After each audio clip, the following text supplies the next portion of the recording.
Hi, St. John Fishers, Father John with your Friday video this week. I want to just touch on two little points this week, well rather, two quite important points. I want to continue what we were saying about prayer and continue exploring the different types of prayer, different styles of prayer. And I also want to make a point, maybe ask a question about a feast day in the church that occurred yesterday on Thursday. So in terms of prayer, we've looked at what is a prayer of adoration. We've looked at what is a prayer of petition.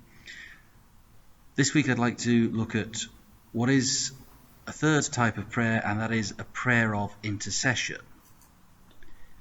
Now, at face value, prayer of intercession, we can think of all the bidding prayers that we would bring into Mass to be read out after the Gospel and the homily. These are often called prayers of intercession. The prayers asking God for various things. Peace in the world, unity in the church, more vocations to the priesthood, to religious life, to married life. They would sound to be rather like those prayers of petitions that we were talking about last week, where we ask God for things. The subtle but important difference: with a prayer of petition, you're asking for something that you've got a stake in, that you've got a reason to ask for. You're somehow involved in that situation. So the other week, when I went to that priest's funeral and was praying for the happy repose of his soul and for him to receive the rewards of following Jesus, I had a stake in that because he was a brother priest. We were united in a bond of priesthood, and so although I only met the man once or twice, still there's a link between us. We're men who've given our lives over in discipleship to Jesus. We know what that's like, and we try to help and support each other as best we can. And so I had a stake, I had an involvement, I had a reason to be petitioning God for the repose of that priest's soul. The prayer of intercession, you're kind of the outsider, if you will. Think of any time we read in the news of how somebody has interceded in an argument, interceded in a debate, interceded on behalf of somebody else. Maybe there's two countries, looks like they're going to head to war, and a third country intercedes and gets them round the negotiating table and prevents the war breaking out. It's like that with prayers of intercession. We pray for things that we aren't personally involved in. World peace, increase in vocations to the priesthood or to religious life, unity in the church, stuff that we don't necessarily have direct control over, but because we believe in the power of prayer and the importance of bringing needs to God, whether they're our own or the world's.